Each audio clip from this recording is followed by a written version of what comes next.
time is of the essence. We should crack on. So what I'm going to do is get very, very short, 2 or 3 minutes of introductory remarks from each of the panelists, and then we can just kick some things around and have a good, lively, knockdown, drag-out panel, because there aren't enough of those in this town.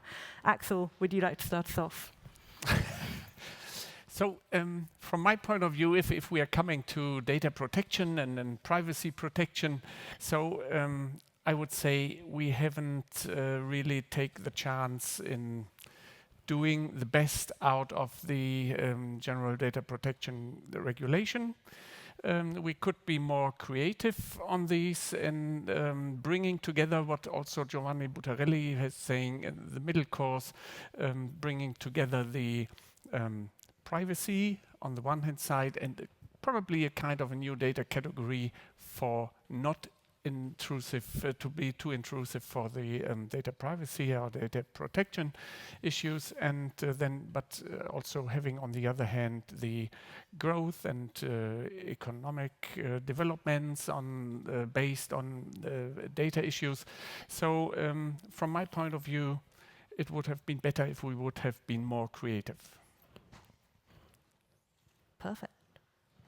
Good. All right. Well, I don't think we've got another 5 years to go and redo the whole thing, but it's good notice there. Nicklas. Yes, thank you. I think this was an excellent initiative and a very interesting debate. I think there's a lot to think about here, including the balance between group privacy and individual privacy. I thought it was good that we brought to light. Now, a couple of observations from my side is I would start with noting that there will be more data. The near future is not going to sort of have us manage just the amount of data we have today, but we have to think about data growth and change and dynamics in this market too. We know that data doubles at a rate that is quite fascinating. So every 12 months, the amount of digitally stored data doubles, which is breathtaking if you stop to think about it. Much of that is not personal data, and much of it is it's very easy to use in big data applications or in data-driven innovation. And I think it's quite uncontroversial, but some of it definitely will be personal data. And so as we're constructing this regulatory framework, as we're thinking about the future, we need to think about the world that has an enormous amount of data that sort of surpasses the big that we have settled with now, needs to be changed into something else. I think that presents us with a lot of challenges and opportunities, because I do think that this is an area that when we start looking into it, will help us drive innovation, will help us to find new things. And one of the things that Ken said at the end, I think is really important, and that is that what we're ultimately discussing is what we would like to know. It's about knowledge. And I think that's something very fundamental in what I took away from Ken's presentation. Thank you. Perfect. All right. I'm going to mix the order a bit up here and not just go straight around the circle, because I think it would be good to hear from Joe next, if you would like to talk us through some of your concerns. Thank you very much. And a big thank you to Vodafone for organizing this. I think it's a topic that's been vastly under-discussed in Brussels, and it shows a lot of vision that the event is taking place at all. It's not a simple case of big data being good or evil, and it's not even a case of it being a privacy issue or not. Lynette said that data replicate. They do, but they do something else. Data breed, and big data breeds a lot. It's not big data isn't lots of data. Big data are data meeting each other in nightclubs and getting intimate with each other and producing new data that nobody knew that they were capable of producing. If you know A about somebody and you know B about somebody, you can infer, possibly, C about somebody. And then the grandchildren can have kids too. And this data, these breeding processes are getting more and more complex over time. You have location data, mood data, data about the trends that people have in their moods. They're getting happier, they're getting sadder, their relationships are succeeding, they're failing, their interests are changing, their fears are changing, their health is changing. And as my memory fades as I get older, Google's and Facebook's and the online world's memory of me is becoming better than my memory of myself. And that's a concern because, as Lynette said, just going to keep going back to Lynette because she said very wise things. Data is asymmetric. The amount of data that's being generated and the amount of inferences that I can't guess about are growing exponentially. And that's where consent becomes a problem. I can give consent about data set A and data set B about myself.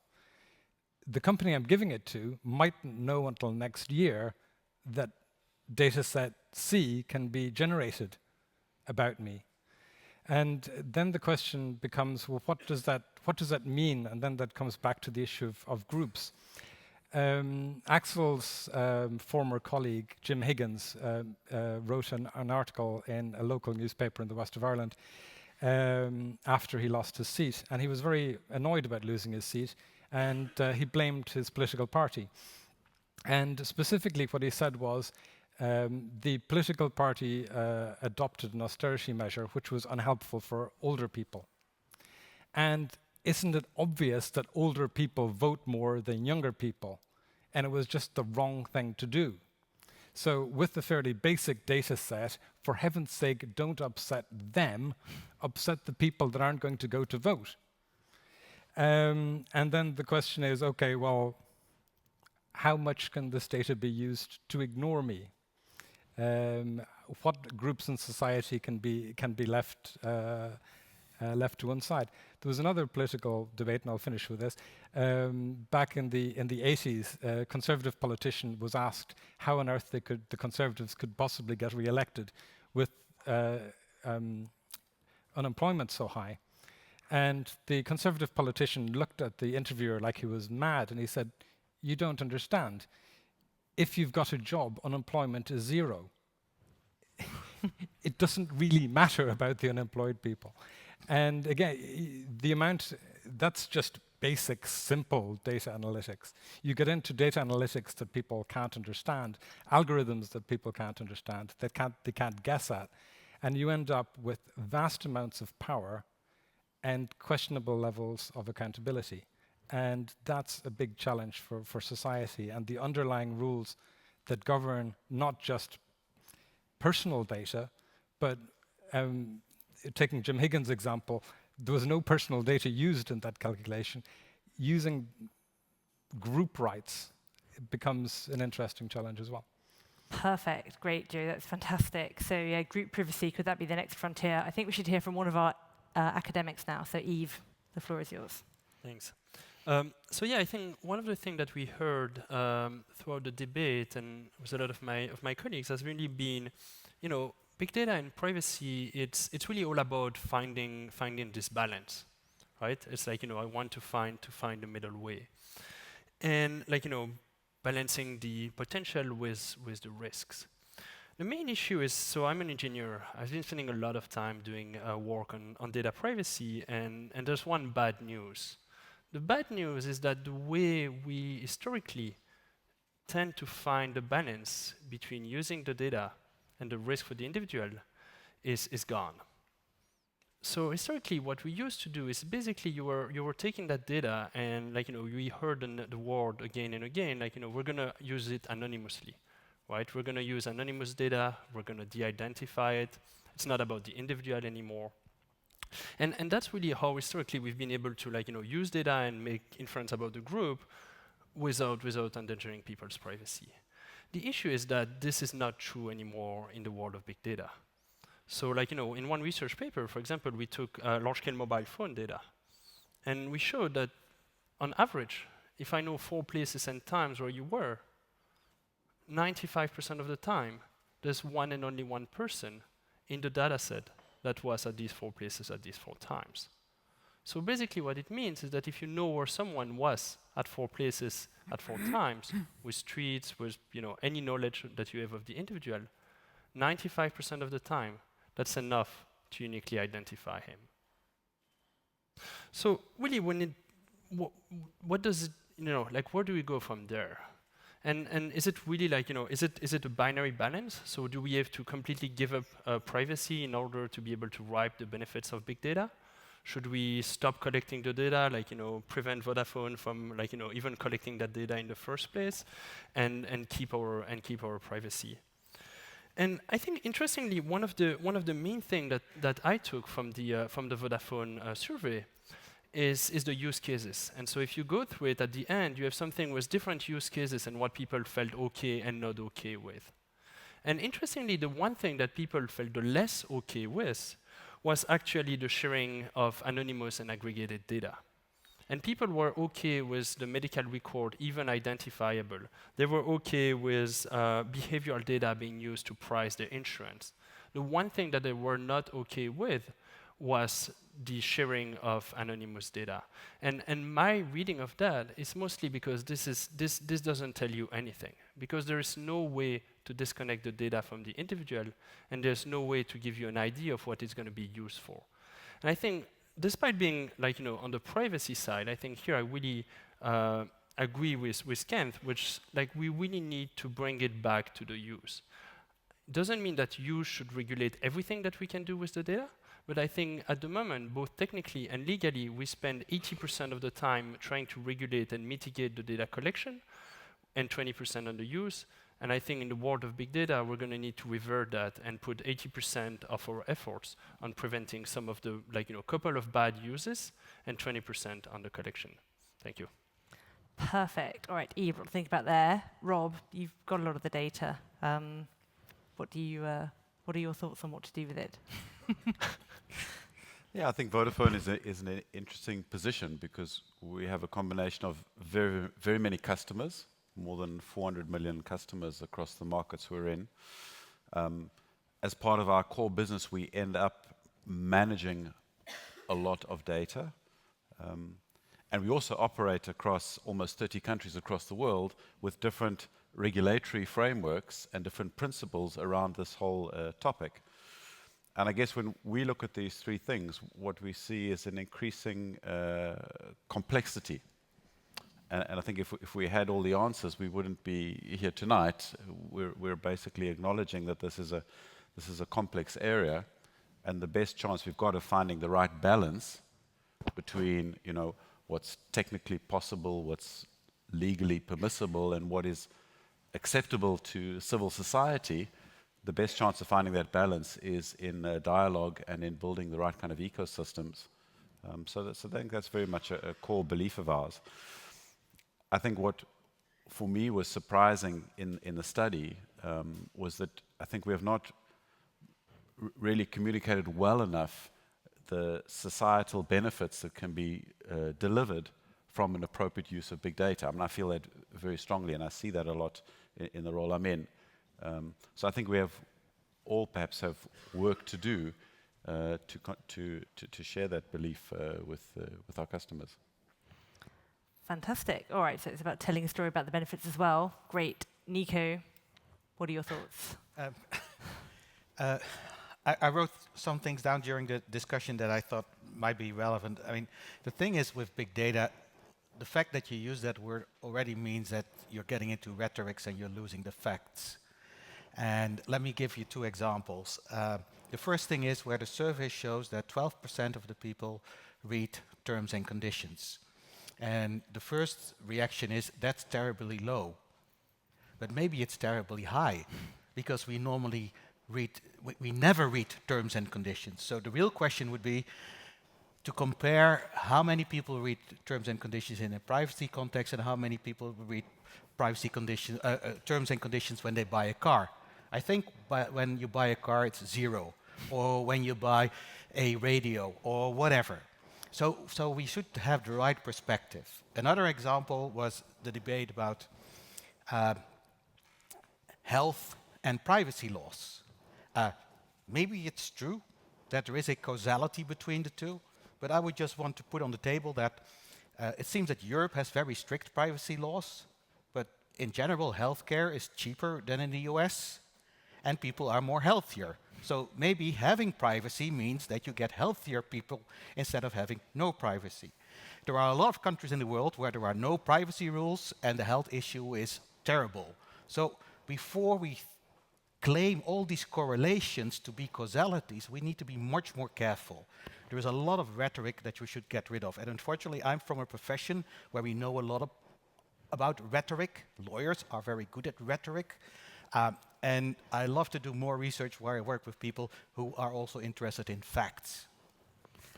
Perfect. Great. Well, hopefully we can come up with some facts this evening.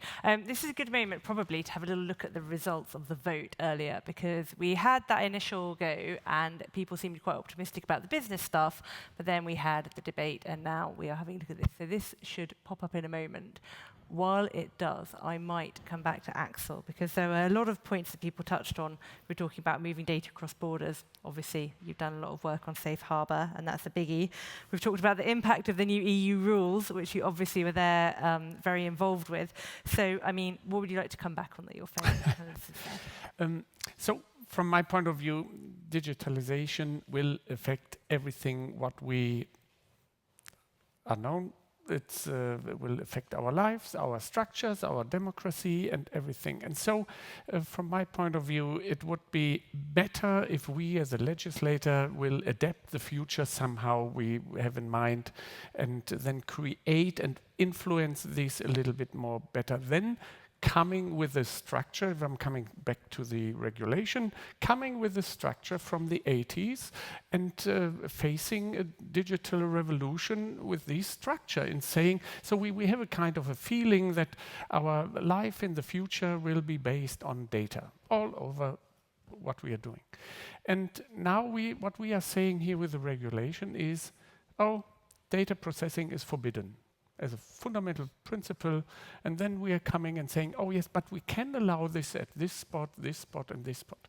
And this is what I would feel, this is not very future orientated. So, and therefore we should as a legislator more adapt the future situation on data, and this will also means if we have kind of a revolution and evolution like this, we should think about how we can achieve privacy in this area, how we can achieve security in this area, and this is something that has to be together. Data in the 80s means a simple information. What we have now, data today means you can analyze a lot of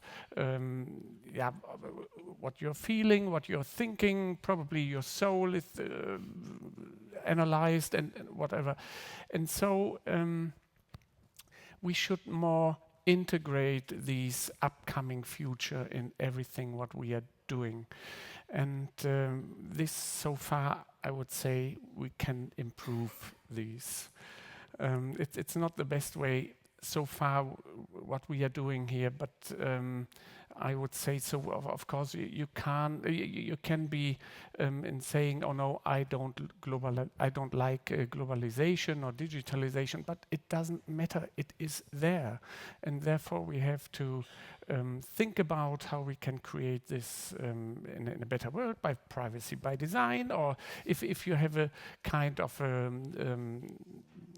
developments and then saying, oh yes, but security issues are important, and these are security, economic or competition, and data privacy are three things what we have to balance every day from kind of a new level. Perfect, indeed, yeah. There's these three kind of prongs that everybody gets excited about. So privacy by design, we've made the system clever, you know what you're getting into. More regulation, let's go around, hit everybody with a big stick, lots of fines, and oversight, which is what Giovanni was touching on a bit earlier.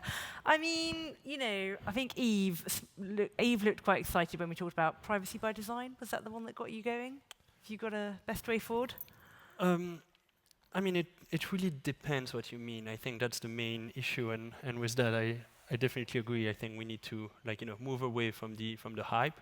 I think that when it comes to privacy by design, the word has very different meaning to various set of person. So I think we need to go a bit more into the details if we want to discuss what is the right or the best solution moving forward.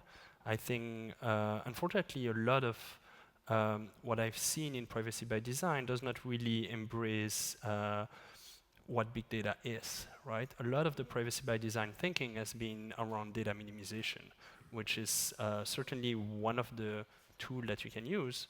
But again, as Kenneth pointed out, like a lot of the use of big data are secondary uses of data, right? Vodafone never intended for CDR, like mobile phone data, to be used to fight Ebola. Yet the data is there, exists, and we should probably be using it. So I think we need to think a lot harder in terms of, both legally and technically, to start building systems that allows the data to be collected and then put stronger control on the use.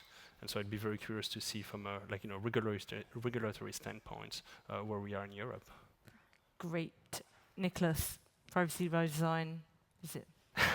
It's true that it depends on who you ask, because it means different things to different people. But I do believe that the basic insight that you should probably try to build your systems in such a way that you're privacy conscious from the beginning, through the management of the data, to the point where you actually allow people to take that data with them if they don't trust you anymore. The ability to leave, data portability becomes a part of that. I think that's a sound principle to start from. Now, it is hard in complex systems to do this, because the systems that we're talking about are getting increasingly complex, which is why I think it's probably wise also, as was suggested, to think a little bit about how these systems not only are designed, but how they're used and the actual use they're put to. So, for example, should we think hard about when we believe re-identification, to your point, is something desirable? Should we think hard about when anonymized data should remain anonymous? Because the value of providing it anonymously might have great societal impacts. We have a service called Google Trends that provides anonymized data on searches, and it's being used by researchers all over the world in order to track everything from consumer pricing indices to housing prices to how the GDP fluctuates, etc. Because you can, with these data sets, find out amazing things in social science. That is a value that I think is important to preserve in this discussion too. And in order to do that, you need to go back to your question: is to design these systems so that they're privacy sensitive, and so that they are, I think, more than privacy sensitive, perhaps trust inspiring. The notion that these systems have trust is really important. We need to be able to trust them, and in order to do that, we also need to be able to leave them. Yeah, no, absolutely. That does tie in with data portability, because then it becomes a selling point, and you think, well, I like what they're offering me. I actually trust them. There's a reason why I use one car calling app in London and not another, and it's because the one that I do use, they didn't request access to my camera, and the other one did. And I thought, well, why on earth do you need to look through my camera? You're just sending a taxi to my house. I've told you where it is. Thanks. So yeah, eventually that will become a selling point, and then if we can take things with us, maybe that would be better. Joe, you're looking concerned. I always look concerned. No, I think that's quite a good example. I mean, theoretically, in line with the data protection regulation that Axel supports so vehemently, asking for data that's entirely unnecessary would be subject to a specific authorization, which would make that choice easier to make, and then move companies into a better behavior. A lot of the big data decisions are about guessing effectively. If you can guess to 80% if somebody's likely to be a good insurance risk or a bad insurance risk, is likely to get ill, is not likely to get ill, with the new PNR directive, is likely to be a terrorist or not, you build in a certain amount of I know it's going to be wrong a certain percentage of the time. Again, taking an example of the pre-digital age, I, as a privacy-concerned young person, was going to do my semester abroad in East Germany in the late 80s. And that required an AIDS test. And back in the day, the insurance companies would ask you if you ever had an AIDS test. And it was likely that if you had an AIDS test, it was probable that you were engaged in risky behavior. Okay, some people had a legitimate reason for having an AIDS test, but the guess was good enough. So one of the warnings we got when we were signing up to go to East Germany is this incorrect guess is going to be made about you. And a lot of the decision making, the automated decision making that's listed in Article 20 of the GDPR, is guesses, oft increasingly based on algorithms that are too complex for an individual to understand. And the question is how many of these guesses, how many of these wrong guesses, what range of wrongness are we prepared to put up with? And that's one of the big issues around fairness and accountability in the big data age. Perfect. Yeah, no. And I guess also there, again, a case of very carefully reading the terms and conditions. But yeah. Nico, you're a lawyer. Lawyers hate guesswork. A bit? Sorry? In terms of these guesses that are made, like Joe says, like that it becomes a thing of like, we know you've been displaced 4 times, so we know you probably like to do this. How much of a concern for you is it on a legal front? I mean, maybe you could speak a little bit to this idea of more regulation as well. It comes with the age. If you're young, you always want more regulation, and then you get older, you understand better how regulation works, and you're able to see the broader perspective of regulation. I think we need to know why we regulate, so we need to know what are the normative. So for me, it's often like an onion. So you're peeling off the onion, and then you find out why you're actually regulating. And then you have to ask yourself, can we reconstruct the onion, or does it turn the onion into, I don't know, broccoli or whatever? So what I see, for example, with the regulation that we have is typically an example of not evolutionary, not revolutionary, but really a kind of standstill. So we use the existing concepts that we have, we codify them again, and we end up with 84 pages or 90 pages of total rubbish. This is never going to work. Not only because the regulation is not working, it's also because we forget that there is another factor that's even far more important. It needs enforcement. And enforcement is not just handing out fines. It's not like being allowed to hand out a fine of 4% of a global turnover, which has never happened, not in competition law, not in any form of law. So there is no threat of 4%, doesn't exist. It's about helping in the enforcement to better understand what the underlying principles are. That's what regulators should do. In telecommunications, we have seen that before, decades ago. So there was this new telco legislation that said, now there is competition. And so I woke up next morning and there were 2 telephone sets next to my bed. Of course not. So there was a lot of wishful thinking by regulators, and you should be very careful about that, and you should go back to basics.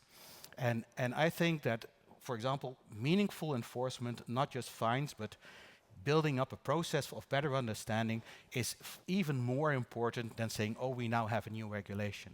The regulation is not going to solve any of our problems. Perfect. Axel, I mean, those were your 90 pages of So I would say I agree to 95% what you are saying. But at the end, we have to have something there. But you're right, if I'm seeing to Article 5, the principles and data minimization, and not as long as you would like to storage the data and only for one purpose. This is for one purpose. This is not reality any longer if we are coming to big data. And this is, from my point of view, totally controversial, and this is why I'm criticizing this, what we are doing, because we are not facing reality. And but again, having in mind all privacy and privacy policy and the structure and the fundamental rights, it worked for a long time, and that's why, oh yes, we can think to take this again for the future, but we're facing a totally different future, and the next step probably will be the courts and the judges coming also from an old understanding of data protection. But today, data, again, can save lives. And also regarding attacks and so on, if we can analyze these. And so we should enable this a little bit better. And but at the end, of course, we should have somehow principles, but an updated version probably, and also we should have a kind of a legal instrument, if you're calling this directive or regulation or whatever. But this, I think, this is something what's necessary. But again, the content of these should be more, future orientated. Okay, right. Crystal ball? Yeah, a very brief remark. In the United States, this is always the typical European argument. There is no privacy regulation. Whether it's yes or right or wrong, leave it in. But the fact is that most of the enforcement that has taken place in the US is based on one paragraph in the Federal Trade Act. Most of the privacy issues that we are talking about today have nothing to do with privacy. They are about false behavior by companies making false promises. It's much more linked to unfair business practices than it's linked to real privacy. There is also a big privacy concern, but basically what people complain of is, what you also see in the survey is that they get promises that are not met or there are false expectations. We have, for example, a rather elaborated framework of unfair business practices regulation in Europe. The interesting thing is none of the European competition authorities has ever heard of the word privacy or has even done anything, because that's the realm of the privacy authorities. It's also very interesting to observe that the European privacy authorities see the Federal Trade Commission as their partner. Well, that's a consumer authority talking to privacy authorities. The European privacy authorities should talk more to their own European consumer authorities to see whether they could solve the problem. And that might offer much more interesting perspectives than just focusing on privacy as the only issue that's at the table, because it's not. Okay, very interesting. I mean, I think we've seen recently there has been a shift, I think we can say, in the way that competition law has been applied from very classic things to, now we see a lot more tax-related issues coming up. And that's certainly a bit of a pivot, so perhaps privacy could be an exciting new frontier in those terms as well. Rob, you have to comply with all these rules and actually run a company. How do you feel about this exciting new frontier? Well, I'm still digesting the nightclubs, the pregnancies, the onions, the Brussels sprouts. So I thought I was coming to a big data conference. No, look, I think we see the value in a sound regulatory framework. It sets the rules for everybody playing in that industry. Ideally, it's common across at least Europe when you're managing multiple countries within Europe. But I think that framework for this topic is largely in place. And actually what is needed now is more the how of how we implement around it. And I think we will not find that answer in more another lower level of rules and regulations. I think those answers will be found in a proper dialogue between the players in the industry. So yeah, everybody complains about rules until they're standing in a queue and somebody jumps in front of them, and then we thought we quite like the rules. So we need to find the right balance, and I think we are largely there. I think the challenge we all have is that it's such a complex topic. I mean, I don't think we ever actually even agreed in this room what big data was, but we kind of parked that, said we'll just carry on talking. We're not actually in agreement what we're talking about. And also it's changing so fast that if we were to find exactly what we needed today, we would need something different tomorrow, in a week or a month or 6 months' time. So I really think we need to find this answer in a dialogue. Perfect. So I suppose that means I have to ask you, and I'd like to ask Nicklas afterwards, what do you think big data is? Well, I'm not sure a pure definition. I mean, I kind of, in a way, wish that we'd never come up with those two words, because I agree a little bit with the opening speaker that you have big data, big business, big brother. It kind of almost sounds threatening even before you start off. if you say that we have in this modern world, you know, vast collection of information that can be used in a positive way, harnessing technology, and that all of this was not possible 5, 10, or 15, or 20 years' time, then that maybe describes better the opportunity that is in front of us, against which must be balanced a proper protection for individuals. I think that's a bit the debate. Yeah, perfect. And Nicklas, I think if you ask people big data, a lot of people will just say Google. So what do you think it is?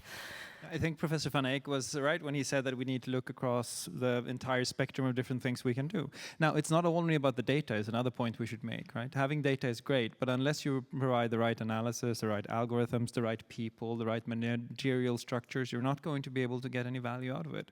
Value is created in a firm by people using different tools, and they can draw on data. So I do think there's a lot to be said for looking at specific examples rather than discussing in abstracto, something that originally was a marketing term.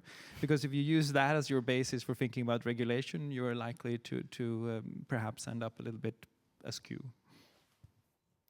But I wonder if Axel would have some views on what they were looking at when they began the regulation, because surely if you look at little tiny nitty-gritty examples, we'll end up with something overly specific.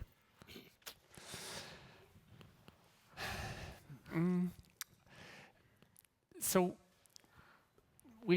what we have tried here is to modernize the situation coming from the old understanding of data protection or the fundamental right of data protection, and trying to modernize these because there was in the majority in the parliament the thinking, oh yes, it works quite okay the last years or decades, and now we have to improve these. And but if we are then coming to new forms of economy or business models or ideas and so on, I would say we couldn't adapt these in the majority,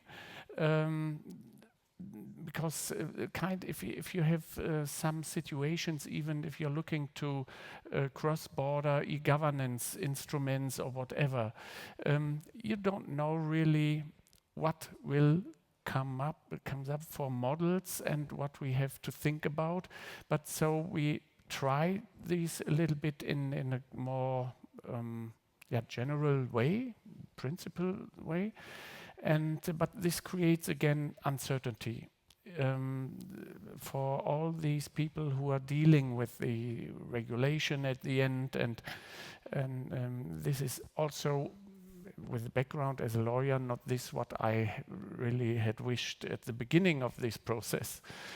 And this is making everything a little more complicated, because we couldn't find, or we haven't really in mind, or what we don't have in mind is how the future is really come up with some more complex instruments and so on, like what we have for bank accounts. Probably if you can tell someone, a third person, and saying, oh yes, please go to my bank account and move the money to your bank account. This is what we don't have in the data world right now, but the ideas already exist, and this is why I would say this is old thinking what we have here a little bit. Not everything, but we haven't adapted the future too much. So I would say there are a lot of other complex ideas and models, and therefore probably it won't work with what we have now in place in this regulation, and therefore again we have to adapt, amending all these and creating again uncertainty instead of doing this in a right and proper way. So so it's what I would like to see. It's this regulation is better than the 95 directive, but I criticize this is not adequate any longer to this revolution what it's going on, And this is why we have these differences here. I would like to have to regulate a little bit more future-orientated these, but I don't have the majority. I think it's also tremendously hard, to be frank. I mean, these are quickly changing technological areas, and I think that the baseline expectation to get to something that is better than what we had yesterday and that provides us with a general framework is quite sound. So I do believe that it's an area where it's really hard to foresee what kind of regulatory needs we will have. Which brings us back to Professor van Eijk's point about enforcement. Enforcement can also be guidance, can also be, actually looking at what the rules look like, what reality looks like, combining the two, and in sound enforcement, that is something that you can actually gain as a society. All right, very quickly. Yeah, so we are now also concentrating a little bit on this consent, because everyone thinks, oh yes, everyone is self-responsible, what he's doing, etc. But reality is nobody is reading terms and conditions, and reality is everyone would like to use a device or a software or a free service. And therefore, everyone is giving every consent on this. And this creates then, or this coming up to kind of development and saying, oh yes, I can process your data because you have given your consent. And this means for me, in this age, that privacy is gone. Because everyone is consenting, and therefore you can analyze the individual the whole time, and therefore you don't have privacy any longer. And this is what I would say is the wrong structure in this digital age. Perfect. All right, a lot to think about there. I'm going to get to Eve, and then I'm going to go to Joe. And as well as discussing these questions like consent, future-proofing, I can see on the wall that people want to talk about data ownership as well, which strikes me as something that you would be interested in. So Eve, off you go. Sure. Yeah, I think, and that's actually you were referring to using the bank analogy. Right, the idea that data has been the new oil, individual produced data. At the end of the day, it should be their data, or at least they should have some right over it. I mean, in theory, that's something that I absolutely agree with. Right, I do think that there is an increasing need for the individual to be involved in the process of deciding what this data is going to be used for or not. However, I do think that the analogy has its limit. And when it comes to data, Lynette mentioned, data can be copied over. Data can be used for one purpose or can be used for another purpose. And I can give you a long list of all the things that has been done using mobile phone data, or all the things that you can figure out about an individual from credit card data. And so so when you say that you transfer money from a bank account to another, I don't think you can think of data ownership in the same way of transferring data from one account to another. I think you need to push the analogy a bit further and really, again, bring it back to some of the uses. And I think thinking the ownership in terms of I own the data and then I sell you my data, for example, or I give you access to my data are really two different things. And I think we increasingly need to bring it back to, okay, what do you want to use the data for? What kind of data? And I want to see what you're doing with it.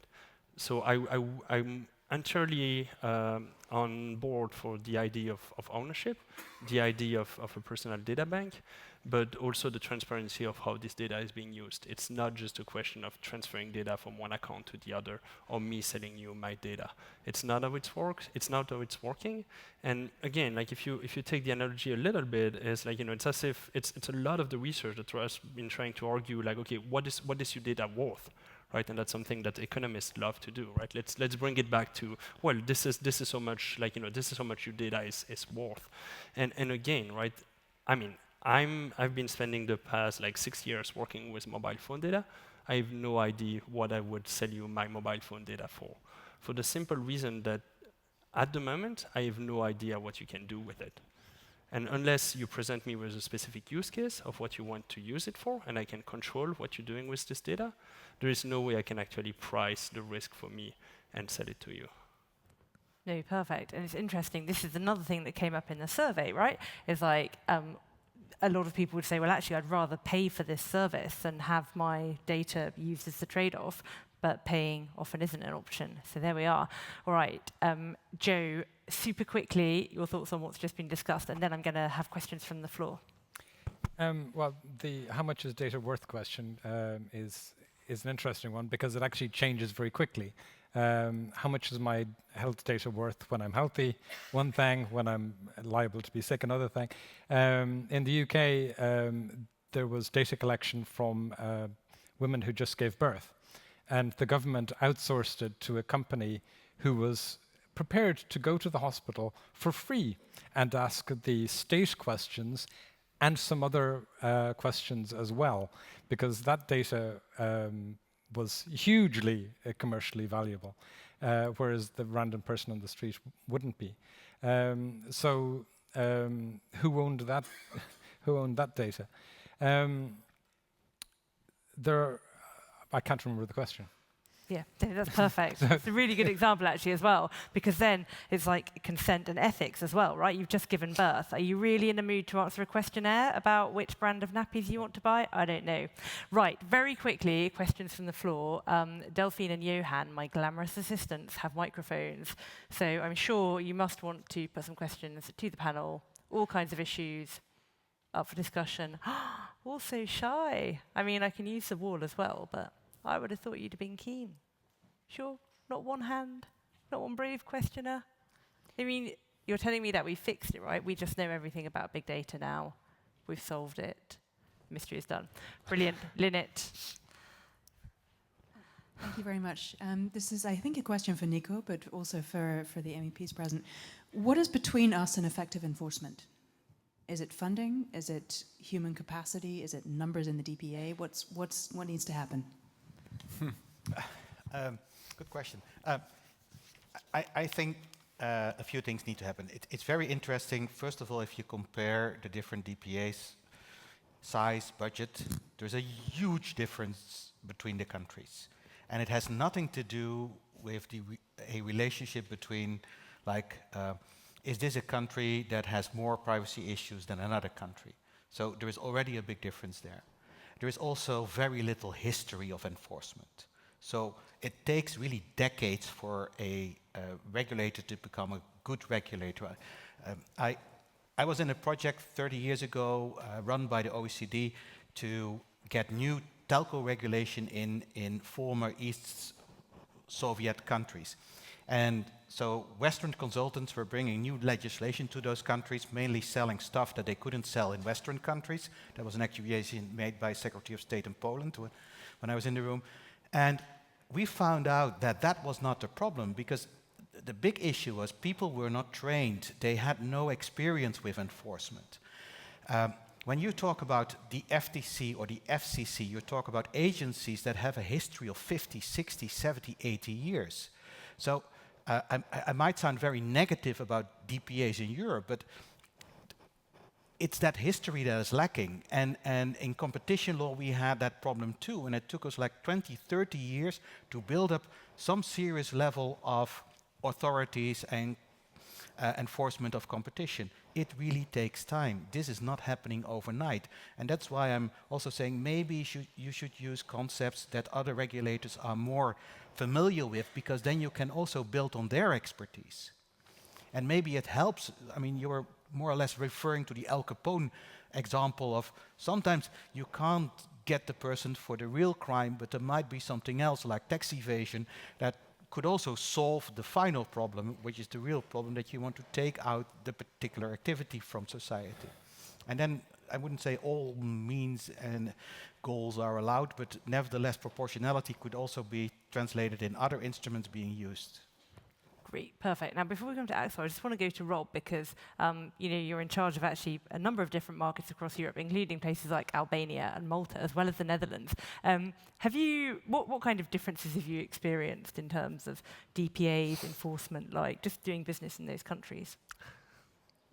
I'm relatively new looking after the other markets. It's only since October, so I haven't learned too much about that. But I've been 4 years in the Dutch market, and I think that is has a very well-established regulatory framework, and probably fair to say it's actively enforced. and we felt a bit that sting every now and again.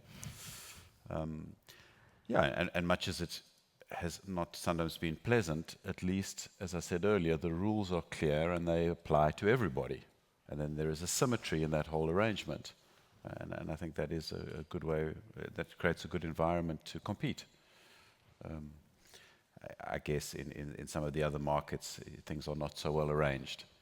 And then that creates an opportunity for some and a disadvantage to others.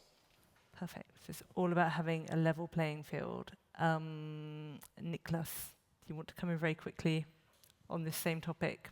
Doing business across Europe. No, I think that's right. I think there are different histories for sure, and there are different regions, different remits, different scopes. I think one of the advantages of the GDPR is that maybe we'll get a little bit more of a common scope across DPAs, and we'll get a little bit more of harmonization around that. I think that will help in creating a common European body of history in enforcement, and that will help creating the same equal rules for everyone across the playing field, which is exactly what is needed, I think, for both large companies and small and medium-sized startups, for example. But so also, I think regarding the data protection authorities, we have to balance also this very carefully. I don't want to see the data protection authorities are the new big brother somehow with the possibilities to control and everything. And I have sometimes the feeling what we are doing with the new data protection board here, it's a kind of, we are installing a kind of a Chinese central committee. Nobody has voted for them, and it's kind of representation of the member states, but then they are creating binding decisions. I'm not quite sure if this has be in line, or if this is in line with the democratic rules and so on. But I have to be careful that we are not over, to be not too be intensive in the data protection board and also the enforcement of all these.